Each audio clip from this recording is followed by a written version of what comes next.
Dear students, আমি Mohammad Imran, Chittagong medical college, চতুর্থ বর্ষ।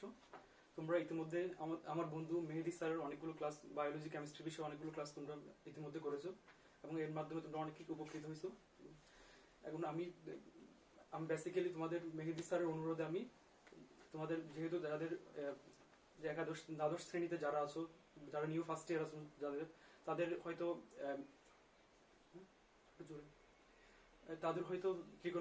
ম্যাথমেটিক্যালস বিভিন্ন টপিক্সের বেসিক খুব দুর্বল থাকতে পারো, প্লাস যারা এখন সেকেন্ড ইয়ারে উঠে গেছো তোমাদের হয়তো ত্রিকোণমিতি প্রায় শেষ, কিন্তু অনেক কিছু বেসিকে দুর্বলতা রয়ে গেছে। সেক্ষেত্রে তোমরা এই ক্লাসগুলো থেকে একটু উপকৃত হতে পারো। তাই আমি আশা করবো আজকে তোমরা ক্লাসগুলোতে একটু যথাযথ মনোযোগের সাথে করবে। আমি আপাতত, যেহেতু তোমাদের মেহেদি স্যার আমাকে কয়েকটা টপিকের উপর আপাতত ক্লাস নিতে আমাকে অনুরোধ করেছে, এই জন্য আমি তোমাদের সাথে আছি। আমি ভবিষ্যতে তোমাদের রেসপন্স অনুযায়ী তোমরা যদি রেসপন্স করো তাহলে আমি তোমাদের ভবিষ্যতে তোমাদের সাথে থাকতে পারবো। তোমরা আপাতত আমরা ত্রিকোণমিতির টপিকটার মধ্যে সবচেয়ে বেশি যাদের সমস্যা হয় আর কি, তারা আমার ক্লাসটা একটু রেগুলার ফলো করতে পারো। আমি ত্রিকোণমিতির বেসিক থেকে তোমাদের শেষ করবো। যারা ইন্টার ফার্স্ট ইয়ার যারা আছো বা সেকেন্ড ইয়ার যারা আছো, তাদের ত্রিকোণমিতির যেমন কোয়াড্রেন্ট, তারপর ত্রিকোণমিতিক বিভিন্ন কোণের অনুপাতের মান, এগুলো নিয়ে অনেক সময় মুখস্থ করার ফলে অনেকে দেখা যায় যে এই 9-10 মুখস্থ করে আসার ফলে দেখা যায় যে অনেকে ইন্টারমিডিয়েট এসে এগুলোর মধ্যে কনফিউশন লেগে যায়। যেমন আমরা অনেকে সাইন, কস, ট্যান এগুলোর 0 ডিগ্রি থেকে শুরু করে 90 ডিগ্রির মানগুলো আমরা মুখস্থ করে আসছি এতদিন 9-10 বা নবম দশম শ্রেণীতে। কিন্তু আমরা এখানে এমন ভাবে এগুলো পড়বো যাতে এগুলোর মধ্যে যাতে কোনো কনফিউশন না থাকে। যেমন আমরা 9-10 পড়ে আসছি sine 0 equal to 0, sine 0 degree equal to 0 পড়ে আসছি, আবার কস 0 ইকুয়াল টু আমরা পড়ে আসছি 1। কিন্তু যখন তোমরা নবম দশম শ্রেণী এসএসসি পাস করার পরে যখন তোমরা ইন্টার আবার নতুন করে ত্রিকোণমিতি শুরু করতে যাবা, তখন তোমাদের অনেকের মধ্যে দেখা গেছে এই সাইন, কস, ট্যান এগুলোর 0 ডিগ্রি, 30 ডিগ্রি, 45, 90 এগুলোর মানের মধ্যে কি কনফিউশন তৈরি হয়ে যাচ্ছে। যেমন কিছুদিন আগে আমরা এক স্টুডেন্ট, আমার নিউ ফার্স্ট ইয়ার, তাকে আমি শুরু করলাম মাত্র, তাকে আমি জিজ্ঞাসা করলাম সাইন 0 মান কত, সে আমাকে বললো সাইন 0 মান হচ্ছে 1, অথবা কস 0 মান কত, কস 0 মান 0। তো এই তারা মুখস্থ করে আসার ফলে হয়েছে কি, এখানে তারা মানগুলোর ত্রিকোণমিতিক অনুপাতের বিভিন্ন কোণের অনুপাতের মানগুলো মুখস্থ করার ফলে একটার সাথে আরেকটা মিক্সড হয়ে গেছে, বা তোমাদের মধ্যে কনফিউশন তৈরি হচ্ছে। তো আমরা এখন এমন ভাবে ত্রিকোণমিতিক অনুপাতের মানগুলো মনে রাখবো যাতে তোমাদের আর কখনো ভবিষ্যতে ভুলে গেলেও তোমরা নিজেরা রাফ করে বের করে ফেলতে পারবে। এরকম আমরা সিস্টেমেটিক্যালি আমরা মনে রাখবো আর কি।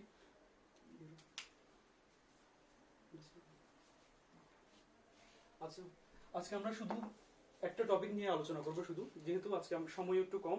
আমরা ভবিষ্যতে আরো যদি তোমাদের রেসপন্স পাই তাহলে আমরা খুব দ্রুত ভিডিও তৈরি করবো আরো অনেকগুলো তোমাদের জন্য। তোমরা আপাতত আজকে আমি বিভিন্ন ত্রিকোণমিতিক অনুপাতের বিভিন্ন কোণের জন্য তাদের মানগুলো কিরকম হয় এবং বিভিন্ন কোয়াড্রেন্টে তাদের মানগুলোর ধনাত্মক, ঋণাত্মক বা তাদের সাইনগুলো কিরকম কিভাবে চেঞ্জ হচ্ছে, এই নিয়মগুলো আমরা আজকে শিখবো শুধু। যেমন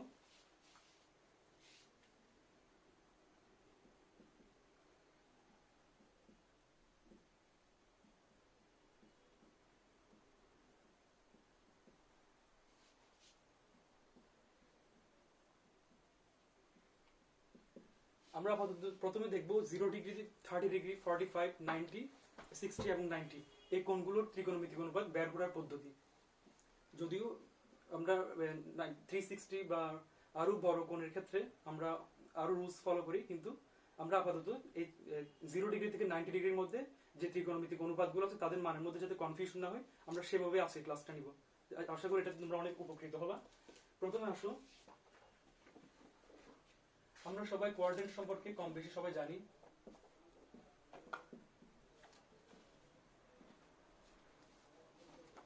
একটা কার্টেসীয় স্থানাঙ্ক x এবং y অক্ষে আমরা যদি মূল বিন্দু থেকে একটা রশ্মিকে, যে কোনো একটা রেখাংশ বা আমরা রশ্মিকে যদি অ্যান্টি ক্লকওয়াইজ যদি আমরা ঘোরাতে থাকি, তখন আমরা যে কোণের মানটা পাবো ওগুলো হচ্ছে ধনাত্মক কোণ। ওগুলোকে কি বলে? ধনাত্মক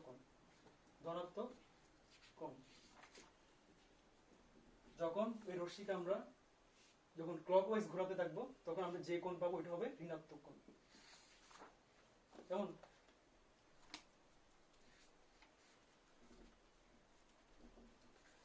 তাহলে প্রথমে আমরা আসি 0 ডিগ্রি, 30 ডিগ্রি, 45 ডিগ্রি, 60 ডিগ্রি এবং 90 ডিগ্রি কোণের ত্রিকোণমিতিক অনুপাত। শুরুতেই আমরা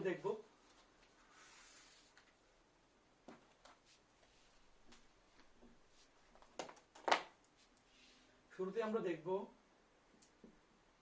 সাইন থিটার ক্ষেত্রে কোণগুলোর sine 0 degree, sine 30, sine 45, sine 60 এবং সাইন 90 এই কোণের অনুপাতগুলোর মান কিভাবে আমরা বের করবো সেটা আমরা দেখব প্রথমে।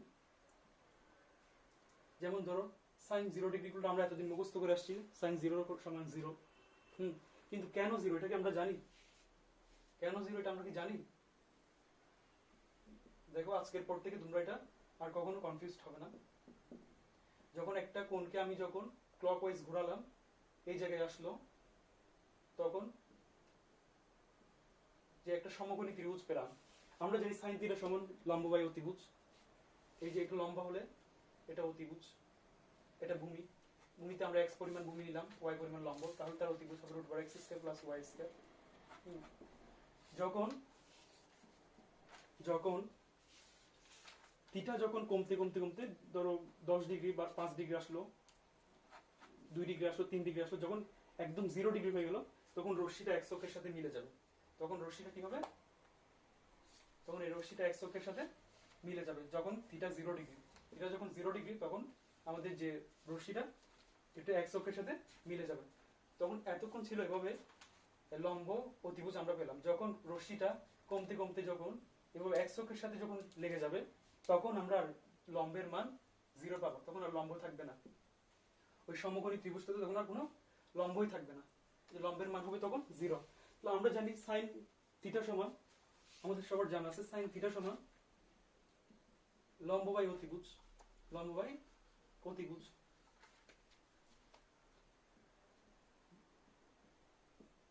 লম্ব যেহেতু 0 হচ্ছে, তাহলে পুরো মানটাই 0 হয়ে যাবে, পুরো মানটাই 0 হয়ে যাবে। তাহলে সেক্ষেত্রে আমরা যখন থিটা যখন কমতে কমতে যখন 0 ডিগ্রিতে আসবে, তখন সাইন থিটার মান কমপ্লিটলি শূন্য হয়ে যাবে। এখন বলতে পারো যাদের যাদের সাথে লম্বের সম্পর্ক আছে, তো তাদের সবাই 0 ডিগ্রিতে শূন্য হওয়ার কথা। যেমন সাইন থিটা, সাইন 0 0 হলো। যদি আমরা ট্যান হিসাব করি, ট্যান সমান আমরা জানি, ট্যান থিটা সমান আমরা জানি লম্ব বাই ভূমি। তাহলে ট্যান থিটা যদি লম্ব বাই ভূমি হয়, লম্বের মান 0, তাহলে ট্যান 0 মান আমরা 0 পাবো।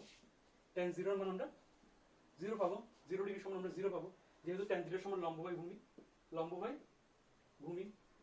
সেক্ষেত্রে ডিয়ার স্টুডেন্টস, যখন আমরা এতক্ষণ দেখলাম সাইন 0 ডিগ্রি এবং সাইন 180 ডিগ্রিতে, সাইন 0 ডিগ্রি এবং সাইন 180 ডিগ্রিতে কিভাবে ত্রিকোণমিতিক অনুপাতের মান শূন্য হয়ে যাচ্ছে, এবং ট্যান একইভাবে ট্যান 0-তে 0, ট্যান 180-তে 0 হয়ে যাচ্ছে।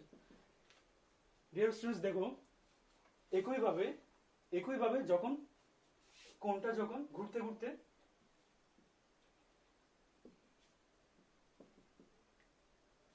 কোণটা যখন ঘুরতে ঘুরতে 180-তে আসলো, তখন আমরা সাইন ট্যান 0 পেলাম। যখন এটা 270 পার হয়ে একেবারে আবার যখন 360 আসবে, তখন আবার সেই x অক্ষের সাথে মিলে যাবে। x অক্ষের সাথে মিলে যাওয়ার ফলে তার লম্ব 0 হয়ে যাবে, যার কারণে সাইন এবং ট্যান এর মানটা 0 থাকবে। তাহলে আমরা আরো লিখতে পারি সাইন 360 0 cos ট্যান 360 0। ঠিক আছে?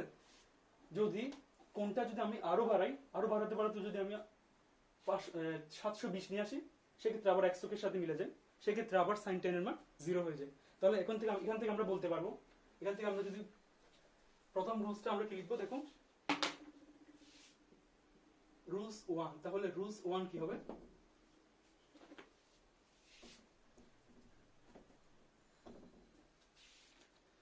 তাহলে রুলস 1 আমরা বলতে পারি, তাহলে x অক্ষের উপর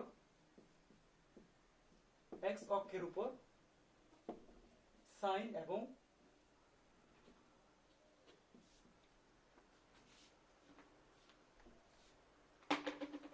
x অক্ষের উপরে সাইন এবং ট্যান এর মান সর্বদা কি হবে? শূন্য হবে, সর্বদা শূন্য হবে। তাহলে আমরা দেখলাম যখন একটা কোণ ঘুরতে ঘুরতে যখন x অক্ষের উপর চলে আসে আবার, তখন বারবার সাইন এবং ট্যান এর মানটা শূন্য হয়ে যাচ্ছে। তাহলে আমরা এখান থেকে বলতে পারবো যখন আমরা সাইন 0 লিখলাম 0, যখন সাইন 5 বা 180, 5 মান মিস হচ্ছে 5 রেডিয়ান মিস হচ্ছে 180 ডিগ্রি। যেহেতু তোমরা 9 10 পড়ে এসছো, যেহেতু তোমরা নবম দশম শ্রেণীতে এগুলো ডিগ্রি কোণ, রেডিয়ান কোণ, ষাটমূলক পদ্ধতি, বৃত্তি পদ্ধতি নিয়ে বিস্তারিত তোমাদের আলোচনা করা হয়েছে, সেহেতু তোমরা এগুলোর সম্পর্কে খুব ভালো না হোক আপাতত মানে মূলত সাধারণ ধারণাটা হয়তো আছে তোমাদের। 0 থেকে যখন 5 তে আসলো তখন সাইনের মান আবার শূন্য হয়ে গেল, 5 মিস হচ্ছে 180 ডিগ্রি। যখন সাইন 5 থেকে যখন আবার 2 তে আসলো তখন আমরা দেখলাম সাইনের মান আবার 0 হয়ে যাচ্ছে।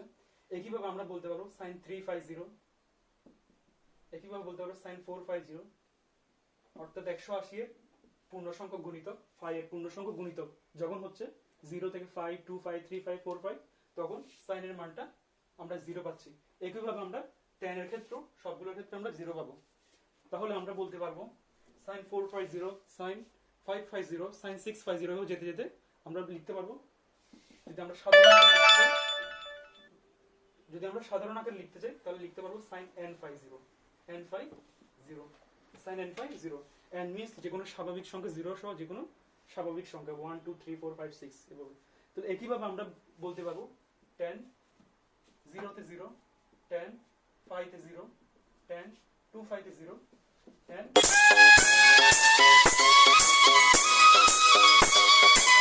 দেখো তাহলে tan 0 তে আমরা 0 পেলাম, tan 5 তে আমরা 0 পেলাম, 250, 350 এভাবে আমরা বলতে পারবো 450, 550 এভাবে 5 এর যখন পূর্ণ সংখ্যক গুণিতক হচ্ছে দেখতেছি আমরা সাইন এবং tan এর মানটা শূন্য হয়ে যাচ্ছে। সেক্ষেত্রে আমরা tan এর ক্ষেত্রেও লিখতে পারবো tan n5 is equal to 0, tan n5 is equal to 0। তাহলে আমরা প্রথম যে রুলসটা শিখলাম সেটা হচ্ছে যখন কোন একটা কোণ ঘুরতে ঘুরতে x অক্ষের উপর এসে পড়বে তখন সেক্ষেত্রে তখন তার সাইন এবং tan এর মানটা 0 হয়ে যাবে। তাহলে আজকে থেকে আমরা সাইন এবং tan এর মানটা সাইন এবং tan এর যে 0 ডিগ্রি কোণ 5, 2, 5, 3, 5 এগুলোতে কখনো আর ভুল হবে না, যেহেতু আমরা জানতে পারলাম 0টা কিভাবে আসছে। যেহেতু লম্ব শূন্য হওয়ার কারণে যখন কোন একটা কোণ ঘুরতে ঘুরতে যখন x অক্ষের উপরে চলে আসে তখন সেক্ষেত্রে লম্বটা শূন্য হওয়ার কারণে যেহেতু লম্বের সাথে রিলেশন সাইন এবং tan এর, সেহেতু সাইন এবং tan শূন্য হয়ে যায়। তাহলে এটা আমাদের এভাবে যদি আমরা প্রত্যেকটা অনুপাত যদি আমরা প্রত্যেকটা কোণের অনুপাত যদি আমরা এভাবে পড়ি তাহলে আমাদের আর মধ্যে আর কোনো কনফিউশন থাকবে না। যেহেতু আমরা নবম দশম শ্রেণীতে যেভাবে মুখস্থ করে এসেছি গতানুগতিক ভাবে, এজন্য এইচএসসি তে এসে আমাদের এখন এই সাধারণ জিনিসগুলোর মধ্যে কনফিউশন তৈরি হচ্ছে, যেমন cos 0 = অনেকে 0 বলে ফেলতেছে, ঠিক আছে। কিন্তু আমরা যদি এভাবে মনে রাখতে পারি তাহলে আমাদের আর কখনো এই জিনিসটা নিয়ে কোনো কনফিউশনে থাকবে না, আমরা একদমই কনফার্মলি আমরা উত্তর দিতে পারবো।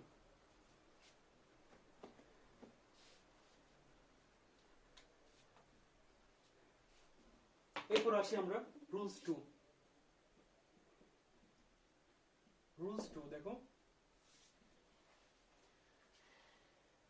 একইভাবে এতক্ষণ আমরা দেখলাম x অক্ষের উপরে সাইন এবং tan সর্বদা শূন্য হচ্ছে। এবার আমরা দেখব y অক্ষের উপরে কে শূন্য হয়। মনে রাখবা y অক্ষের উপরে cos এর মান সর্বদা শূন্য হবে, cos এর মান সবসময় শূন্য হবে।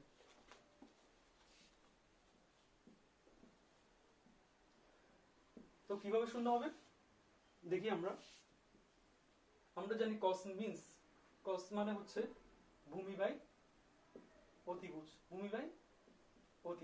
তাহলে cos এর সাথে রিলেশন হচ্ছে ভূমির, এখানে কিন্তু লম্বের রিলেশন নাই, cos এর সাথে রিলেশন হচ্ছে ভূমির। তাহলে দেখো যখন একটা কোণ ঘুরতে যখন y অক্ষের উপরে এসে পড়ে, অর্থাৎ কোণটার মান যখন 90 ডিগ্রি হয়, কোণটা যখন এসে y অক্ষের সাথে মিলে যায়, কোণটা যখন ঘুরতে x অক্ষ থেকে শুরু করে 0 ডিগ্রি থেকে শুরু করে যখন বাড়তে যখন 90 ডিগ্রিতে আসে তখন কোণটা y অক্ষের সাথে মিলে যায়। তাহলে আমরা যখন সেই 0 ডিগ্রি থেকে বড় কোনো কোণ 30 ডিগ্রি বা 45 ডিগ্রি ছিল তখন আমরা এবার যদি লম্বটা x অক্ষের উপর তখন আমরা cos এর মান বের করতে পারতাম। ভূমি যদি x হয় অতিভুজ √x² + y², লম্ব y, সেক্ষেত্রে আমরা cos এর মান পেতাম x/√x² + y²। ঠিক আছে। কিন্তু যখন কোণটা বাড়তে বাড়তে বাড়তে যখন একদম ওয়াই অক্ষের সাথে এসে মিলে যায় তখন লম্ব 0 হয়ে যায়। তখন যেমন ধর এখানে লম্ব টানলাম, ভূমিটা ছোট হয়ে গেল, সরি ভূমি 0 হয়ে যায়। লম্ব টানলাম, কোণটা যখন আমি আরো বাড়ালাম ভূমিটা আরো ছোট হয়ে গেল, কোণটা যখন আমি আরেকটু বাড়ালাম ভূমিটা আরো ছোট হয়ে আসছে, কোণটা যখন আমি একেবারে ওয়াই অক্ষের সাথে লাগিয়ে দিলাম সেক্ষেত্রে আর ভূমি পাওয়া যাবে না, তখন আর ভূমির মানটা, এই ভূমির মানটা তখন 0 হবে।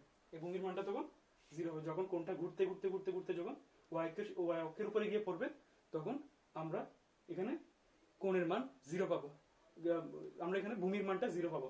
এবং কজের সাথে রিলেশন হচ্ছে ভূমির, যেহেতু কজের সাথে ভূমির রিলেশন এবং ভূমি শূন্য হচ্ছে সেহেতু ওয়াই অক্ষের উপরে এসে যখন কোণটা যখন ঘুরতে ঘুরতে ওয়াই অক্ষের উপরে এসে পড়বে তখন কজের মান 0 হয়ে যাবে, কজের মান 0 হয়ে যাবে। তাহলে আমরা এখান থেকে কি পাচ্ছি, কজ যখন 5/2 লিখবো বা 90 ডিগ্রি বা 5/2 যখন লিখবো তখন যখন যেখানে আমরা যে কোনো ম্যাথে যখন আমরা cos 5/2 দেখবো তখন আমরা ইজিলি 0 লিখতে পারবো, কারণ আমরা জানি কোণটা যখন 5/2 হয় তখন সমকোণী ত্রিভুজটার ভূমির মান, ভূমিটা 0 হয়ে যায়।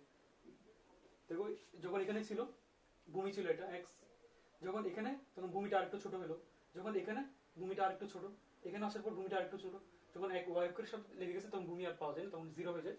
সেক্ষেত্রে cos 5/2 এর মানটা 0 হবে। একইভাবে যদি কোণটাকে আমি আরো বাড়াই, আরো বাড়াতে থাকি এভাবে বাড়াতে বাড়াতে যখন সে x অক্ষ পার হয়ে আবার যখন ওয়াই অক্ষের নিচের দিকে আবার চলে আসে সেক্ষেত্রে তখন আবার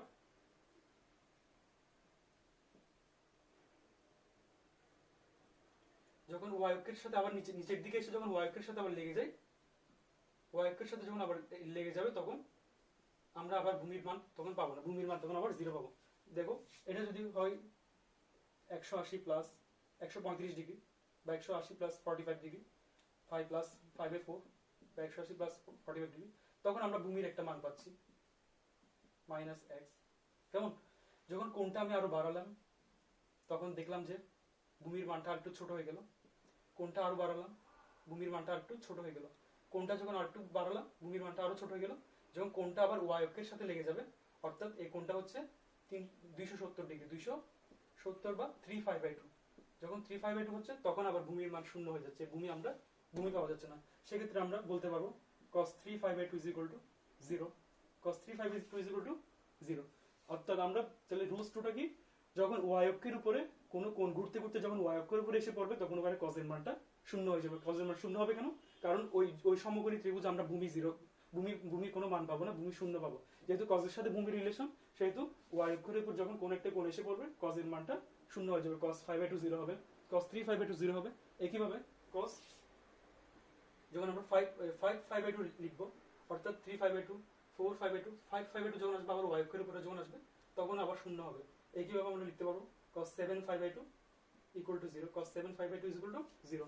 তাহলে আমরা বুঝতে পারলাম 5/2 এর যখন বিজোড় গণিতক, 5/2 এর যখন বিজোড় গণিতক হচ্ছে তখন কোন, যখন 5/2 এর বিজোড় গণিতক হচ্ছে 90 ডিগ্রি এর বিজোড় গণিতক হচ্ছে তখন আমরা দেখতেছি cos এর মান 0 হয়ে যাচ্ছে, যেমন cos 5/2 0, 3π/2 0, 5π/2 0, 7π/2 0। যদি আমরা এটাকে সাধারণভাবে লিখতে যাই তাহলে আমরা লিখতে পারবো cos 2n - 1 * 5/2 0।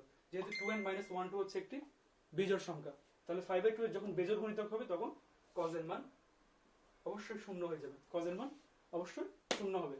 তাহলে আমরা এখান থেকে দুইটা রুলস শিখলাম। প্রথম রুলসটা হচ্ছে যখন x অক্ষের উপরে কোনো কোণ ঘুরতে ঘুরতে চলে আসবে তখন sin এর মানটা আমরা 0 পাবো, tan এর মানটা আমরা 0 পাবো। এবং দুই নম্বর রুলস হচ্ছে যখন কোণটা ঘুরতে ঘুরতে y অক্ষের উপর আসবে তখন আমরা cos এর মান 0 পাবো। কেন 0 পাবো, কারণ cos এর সাথে ভূমি রিলেশন, যখন কোনো কোণ ভূমিতে y অক্ষের সাথে এসে মিলে যাবে তখন আমরা ভূমি 0 পাচ্ছি, যার কারণে cos এর মানটা 0 হবে। যার কারণে আমরা সাধারণভাবে লিখতে পারি cos যে কোনো একটি বেজোড় সংখ্যা * 5/2 = 0। তাহলে আজকের পর থেকে আমরা কখনো এটা ভুল হবে না যে cos এর 3π/2 5π/2 9π/2 যখন যেখানে আমরা দেখলাম cos 19π/2 দেখলাম তাহলে আমরা একদম চোখ বন্ধ করে 0 বসাতে পারবো, cos 11π/2 দেখলাম চোখ বন্ধ করে 0 বসাতে পারবো, আমাদের কোনো ক্যালকুলেশনের দরকার পড়বে না। ঠিক আছে, এটা ছিল 2 নাম্বার রুলস।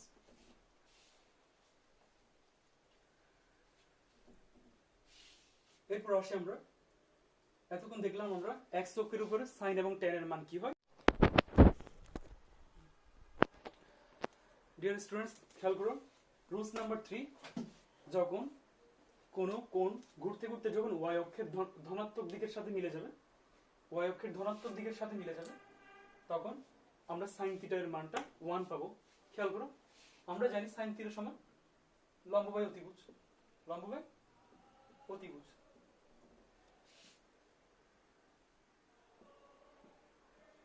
যখন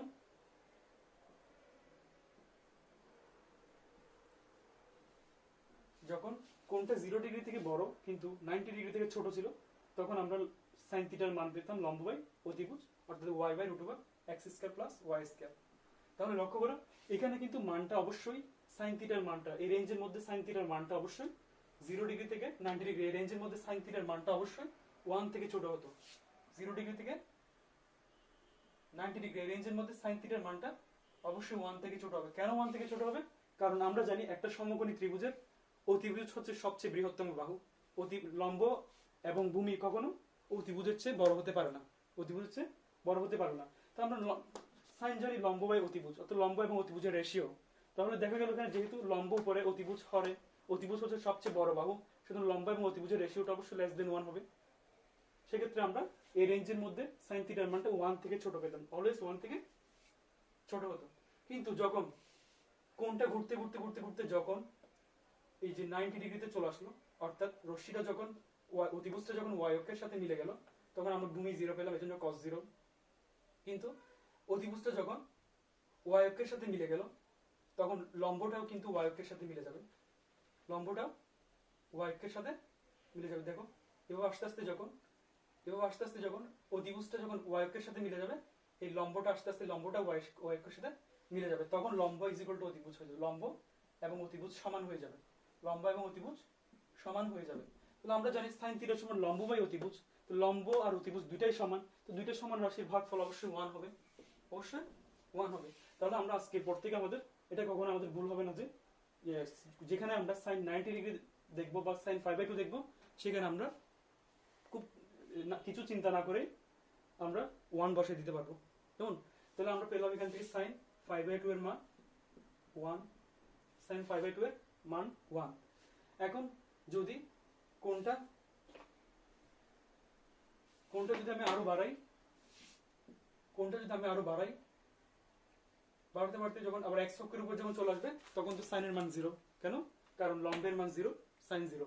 কিন্তু কোণটা আমি আরো বাড়ালাম, বাড়াতে বাড়াতে আমি y অক্ষের দিকে নিয়ে আসলাম, y অক্ষের ঋণাত্মক যখন কোণটা বাড়তে বাড়তে যখন y অক্ষের উপর চলে আসলো, যখন y অক্ষের দ্যাট মিন্স 3π/2 যখন 90 ডিগ্রি কোণটা যখন 180 পার হয়ে আবার যখন 270 আসবে, তখন আবার এই যে লম্ব, এই লম্ব এবং অতিভুজ দুইটাই y অক্ষের সাথে মিলে যাবে, দুইটাই y অক্ষের সাথে মিলে যাবে।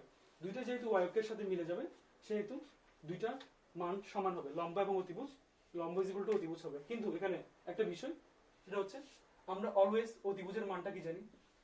আমরা অলওয়েজ অতিভুজের মানটা ধনাত্মক জানি, কিন্তু চতুর্ভাগ ভেদে যদি চতুর্ভাগ চেঞ্জ হয়, লম্ব এবং অতিভুজের মানটা ঋণাত্মক হতে পারে। যেমন এখানে যখন একটা কোণ আমরা নিলাম, অতিভুজ তো অলওয়েজ ধনাত্মক, X square plus Y square root over, হ্যাঁ।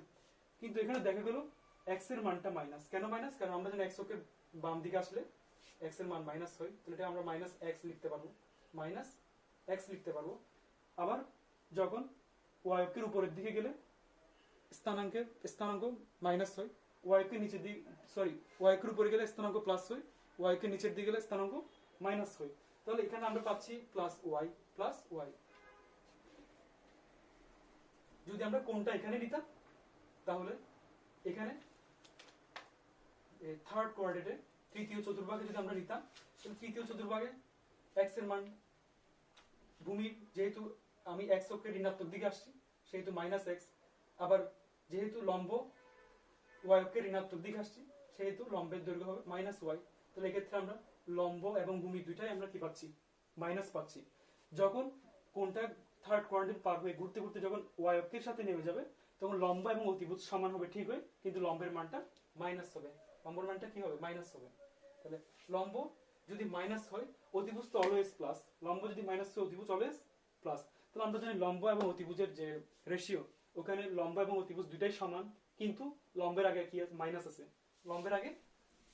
তাহলে আমরা সাইন 3π/2 পাচ্ছি মাইনাস লম্ব ডিভাইডেড বাই অতিভুজ। অতিভুজ তো সবসময় ধনাত্মক, তাহলে লম্ব এবং আবার লম্ব অতিভুজ সমান লম্ব অতিভুজ, তো লম্ব এবং অতিভুজের রেশিওটা অবশ্যই 1 আসবে, তার আগে মাইনাস আছে সেহেতু -1 আসবে। তাহলে আমরা এখান থেকে বলতে পারবো sin 3π/2 এর মানটা মাইনাস হবে। তাহলে আমরা এখান থেকে আরো লিখতে পারবো, sin যখন কোন কোণ y অক্ষের ধনাত্মক দিকে আসবে, যখন ধনাত্মক দিকে আসবে তখন সেক্ষেত্রে sin θ = 1 হবে। একইভাবে যদি কোণটি x y অক্ষের ঋণাত্মক দিকে যখন আসবে, যদি y অক্ষের ঋণাত্মক দিকে চলে আসে, দিকে মিলে গেলে sin θ = -1 হবে, -1 হবে। কেন -1? কারণ sin θ মানে জানি আমরা লম্ব এবং অতিভুজ y অক্ষের সাথে যখন কোণ মিলে যায় তখন লম্ব এবং অতিভুজ সমান হয়। আবার যেহেতু এটা y অক্ষের ঋণাত্মক দিকে আসছে সেহেতু লম্বের মানটা -y হবে, যার কারণে লম্ব মাইনাস লম্ব ডিভাইড বাই প্লাস অতিভুজ ইকুয়াল টু -1, লম্ব এবং অতিভুজ সমান। তাহলে sin θ = -1। তাহলে আমরা এখন এখান থেকে বলতে পারবো y অক্ষের উপর, এখান থেকে আমরা বলতে পারি y অক্ষের উপর sin θ = অলওয়েজ +-1 হয়, +-1 হয়। y অক্ষের উপর sin θ অলওয়েজ কি হবে, প্লাস মাইনাস, যে y অক্ষের উপর sin θ কি হবে, অলওয়েজ y অক্ষের উপর অলওয়েজ sin θ +-1 হবে। কিন্তু এই sin θ যেহেতু +-1, তাহলে যখন কোণটা যখন y অক্ষের ধনাত্মক দিকের সাথে মিলবে তখন +1 হবে, যদি কোণটা y অক্ষের ঋণাত্মক দিকের সাথে মিলে তখন sin θ এর মান -1 হবে। তাহলে এটা ছিল আমাদের রুলস নাম্বার 3।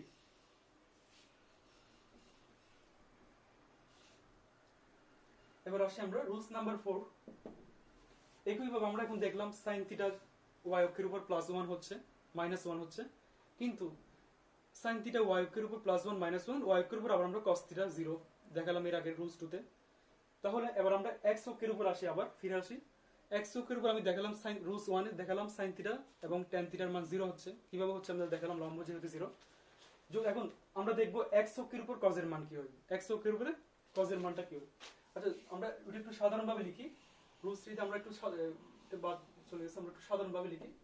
তাহলে আমরা কি পেলাম, sin যখন 90 ডিগ্রি তখন আমরা 1 পাচ্ছি, যখন sin 3π/2 অর্থাৎ 270 ডিগ্রি তখন আমরা পাচ্ছি। ডিয়ার স্টুডেন্টস, আমরা রুলস 3 তে দেখলাম যখন কোণ যখন y অক্ষের উপর হচ্ছে তখন আমরা দেখলাম sin θ এর মানটা +-1 পাচ্ছি। ঠিক একইভাবে যদি আমরা কোণটা x অক্ষের উপর নিই, কোণটা যখন ঘুরতে ঘুরতে যখন x অক্ষের উপরে চলে আসবে তখন উল্টা y অক্ষের উপর যেভাবে আমরা sin এর মান +-1 পাইছিলাম, ঠিক একইভাবে x অক্ষের উপর আমরা cos এর মান +-1 পাবো। তাহলে আমরা লিখি x অক্ষের উপর cos θ = +-1 হয়, +-1 হয়। এখন কিভাবে 1 হয় এটা আমরা আবার দেখব, ত্রিভুজ থেকে দেখব আমরা। যখন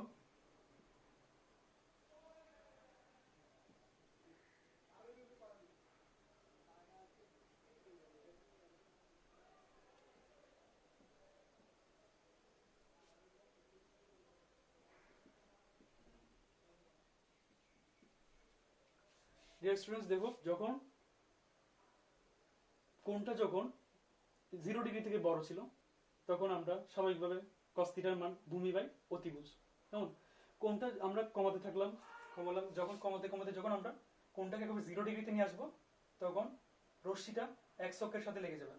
x অক্ষের সাথে যখন লেগে যাবে তখন লম্ব 0 হচ্ছে, লম্বের কোনো মান পাওয়া যাচ্ছে না। এবার যখন কমাতে থাকবো, এই লম্ব কমতে কমতে যখন কোণটা যখন 0 ডিগ্রিতে আসবে তখন লম্ব 0 হয়ে যাচ্ছে, এই জন্য sin tan 0, এটা আমরা আগে বললাম। কিন্তু যখন এভাবে রশ্মিটা যখন এসে x অক্ষের সাথে লেগে যাবে তখন আগে যে ভূমি ছিল এবং অতিভুজটা কমতে ভূমির সাথে লেগে যাবে। যখন লম্ব 0 হচ্ছে এবং কোণটা যখন 0 ডিগ্রিতে আসতেছে তখন অতিভুজটা গিয়ে ভূমির সাথে লেগে যাবে। তখন আমরা লিখতে পারবো লম্ব অতিভুজ,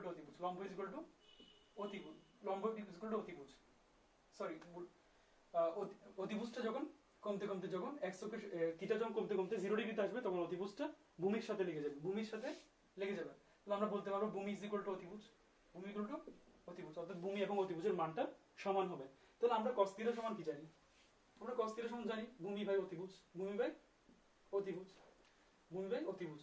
তাহলে cos থিটা যেহেতু ভূমি অতিভুজ, আবার যখন থিটাটা কমতে কমতে যখন 0 ডিগ্রিতে এসে x অক্ষের সাথে লেগে যাচ্ছে তখন ভূমি এবং অতিভুজ সমান হয়ে যাচ্ছে। তাহলে ভূমি এবং অতিভুজের রেশিওটা অবশ্যই কি হবে? 1 হবে। অবশ্যই এটা কি হবে? 1 হবে, যেহেতু ভূমি এবং অতিভুজ সমান। যেহেতু cos থিটার মানটা আমরা কি পাবো? cos 0 ডিগ্রিতে আমরা কত পাবো? 1 পাবো। একইভাবে যদি আমরা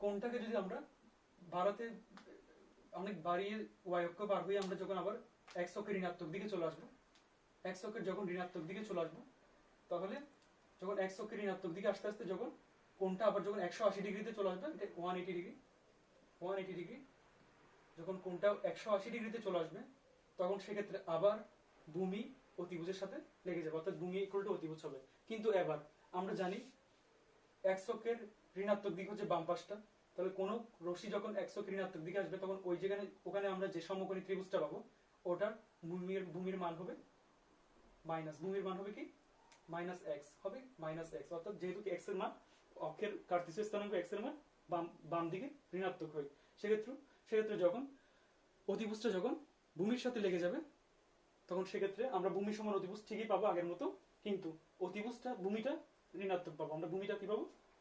ঋণাত্মক পাবো।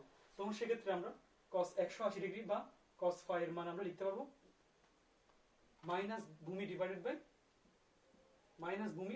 অতিভুজ, মাইনাস ভূমি ডিভাইড বাই অতিভুজ। এখন আমরা জানি ভূমি এবং অতিভুজ সমান, তাহলে এই দুইটা রেশিও অবশ্যই 1 হবে, আবার সামনে মাইনাস আছে, সেক্ষেত্রে cos 180 এর মান হবে -1, সেক্ষেত্রে হবে cos 180 এর মান -1। তাহলে cos 0 ডিগ্রিতে আমরা পেলাম 1, cos 0 ডিগ্রিতে আমরা পেলাম 1, cos 180 তে পেলাম -1। তাহলে আমরা এখান থেকে বলতে পারবো x অক্ষের উপরে সবসময় cos এর মানটা হয় 1 হবে না -1 হবে। কখন 1 হবে? যখন কোণটা x অক্ষের ধনাত্মক দিকে থাকবে তখন আমরা 1 হবে, কোণটা যখন x অক্ষের ঋণাত্মক দিকে চলে আসবে তখন cos এর মান মাইনাস হবে। তাহলে এখন cos 0 ডিগ্রিতে আমরা পেলাম 1, cos 180 তে পেলাম -1, cos 180 মিন্স বাই পাই বলতে পারি আমরা। তাহলে cos 2 পাই বা 360 আমরা পাচ্ছি 1 পাবো। কেন? কোণটা ঘুরতে ঘুরতে যখন আবার x অক্ষের সাথে x অক্ষের ধনাত্মক দিকের সাথে চলে আসবে তখন সেক্ষেত্রে cos এর মান আমরা +1 পাচ্ছি। এখন যদি আমরা কোণটাকে আরো বাড়াতে যখন 3 পাই আনবো, অর্থাৎ x অক্ষের ঋণাত্মক দিকে যখন আসবে তখন cos এর মান আবার -1 পাবো, cos এর মান আমরা -1 পাবো। তাহলে আমরা 0 ডিগ্রিতে যখন ছিল তখন আমরা পাচ্ছি +1, যখন 180 তে ছিল তখন -1, যখন 2π বা 360 তখন +1, যখন 3π তখন -1। এভাবে যদি আমরা আরো যাই cos 4π এর মান পাবো হচ্ছে আমরা +1, cos 5π পাবো হচ্ছে -1। ঠিক আছে? তাহলে সেক্ষেত্রে আমরা বলতে পারবো cos n phi is equal to cos n phi is equal to +-1, cos n phi is equal to +-1। এবং আমরা সাধারণ ফর্মে লিখতে পারবো, কারণ এখানে যেখানে n 0 1 2 3 স্বাভাবিক সংখ্যা, তাহলে cos যখন 0 হচ্ছে তখন +1, cos যখন 1 হচ্ছে তখন -1, cos যখন 2 হচ্ছে তখন আবার +1। এভাবে যখন সংখ্যাগুলোকে আমরা নিব n এর মান নিব অল্টারনেটিভলি +1 -1 +1 -1 আসতে থাকবে। তাহলে আমরা এখান থেকে বুঝতে পারলাম যেখানে আমরা cos 0 ডিগ্রি দেখব ওখানে আমরা মানটা বলতে পারবো 1, যেখানে আমরা cos 180 দেখবো বা phi দেখবো সেখানে আমরা বলতে পারবো cos phi দেখবো, আমরা cos phi এর মান আমরা -1 লিখতে পারবো। যখন cos 2 phi দেখবো +1, যদি আমি cos 14 phi দিই তাহলে +1 হবে না -1 হবে, যেহেতু +1 হবে না -1, যেহেতু phi এর আগে এটা জোড় সংখ্যা, সেহেতু +1 হবে। যদি phi এর আগে বিজোড় সংখ্যা থাকে তাহলে -1 হবে, phi এর আগে জোড় সংখ্যা থাকলে +1 হবে। তাহলে আমরা এখান থেকে cos n phi is equal to +-1 বলতে পারবো। যেখানে +1 কখন হবে, -1 কখন হবে? যখন n এর মানটা জোড় সংখ্যা হবে, n যখন জোড় সংখ্যা হবে তখন cos n phi equal to +1 হবে। বিজোড় হলে n বিজোড় সংখ্যা হলে cos n phi is equal to আমরা -1 বলতে পারবো। তো বন্ধুরা এখানে আমরা রুলস 1 2 3 4 চারটে রুলস দেখলাম আমরা, যে 0 ডিগ্রি এবং 90 ডিগ্রি, 180 ডিগ্রি, 360 ডিগ্রি, 2π 3π 4π 5π এই phi এর গুণিতক কোণগুলো ত্রিকোণমিতিক অনুপাত মনে রাখার নিয়মটা আমরা দেখলাম। আচ্ছা বন্ধুরা, আজকে তাহলে এতটুকু থাক। যদি তোমাদের আমরা রেসপন্স খুব ভালো পাই তাহলে আমরা খুব দ্রুত অন্যান্য টপিকস নিয়ে আবার তোমাদের সামনে আসবো খুব সহজভাবে প্রেজেন্ট করার জন্য। কিন্তু তোমাদের তোমরা অনেক উপকৃত হবে। তোমাদের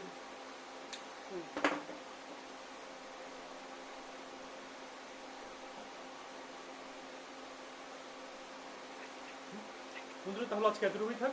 তোমরা ভালো মতো পড়াশোনা করো, আর এভাবে সিস্টেমেটিক্যালি যদি তোমরা সুকৌশলে তোমাদের এভাবে টেকনিক ফলো করে যদি তোমরা অনুপাতগুলোর মান মনে রাখতে পারো, তাহলে তোমরা আর কখনো এগুলোর মধ্যে কনফিউজ থাকবে না। যেমন সাইন জিরো করতে আমরা যখন জিরো দেখলে আমরা কনফার্মলি জিরো বলতে পারি, কিন্তু কস জিরো 1 বলতে পারি। কিন্তু অনেকের ক্ষেত্রে যখন তোমরা যেমন নবম দশম শ্রেণীতে তোমরা যেভাবে মুখস্থ করে আসছো, এভাবে এসে আমরা যখন ইন্টারমিডিয়েটে যখন তোমরা আসলো এইচএসসিতে, তখন দেখলা কি সাইন জিরোকে তোমরা 1 বলতে, তাহলে তোমাদের মধ্যে আর এই ধরনের কনফিউশন থাকবে না। আচ্ছা আজকে এতটুকুই থাক, তোমরা ভালো থেকো সবাই।